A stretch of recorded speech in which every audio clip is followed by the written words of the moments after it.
জাহানারা আলম সাংবাদিক রিয়াসাত আজিমকে লোমহর্ষক সেক্সুয়াল হ্যারাসমেন্টের বিবৃতি দেওয়ার ঠিক 2 দিন আগে অধিনায়ক নিগার সুলতানা জ্যোতির উপর অভিযোগ এনেছিলেন যে তিনি ড্রেসিং রুমে জুনিয়রদের শারীরিক নির্যাতন করতেন, কিন্তু বিসিবি কর্তৃপক্ষ সেটি খতিয়ে না দেখে ডিরেক্ট নাকচ করে দেয়। এদিকে জাহানারা আলমের ইন্টারভিউয়ের পর দেশের ষষ্ঠ স্পোর্টস পার্সন থেকে উপদেষ্টা মণ্ডলী ও সর্বস্তরের জনগণ এটি নিরপেক্ষ তদন্ত সাক্ষেপে সুষ্ঠু বিচার চেয়েছে।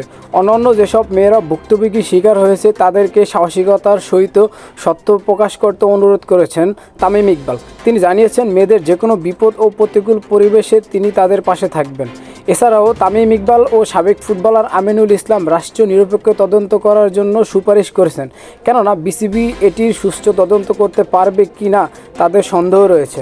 তামিম ইকবালের পোস্টের পর আরেক নারী ক্রিকেটার রুমানা আহমেদ প্রকাশ করেছেন যে অনেক নারী ক্রিকেটার সত্য প্রকাশ করতে চায়, কিন্তু নিগার সুলতানা জ্যোতির জন্য পারছে না। সে এই সব তার উপর দিয়ে কোনো নারী ক্রিকেটার সত্য প্রকাশ করবে না। রুমানা আহমেদের এমন মন্তব্যের পর সন্দেহ জেগেছে, তাহলে কি জ্যোতি আসল মাস্টারমাইন্ড?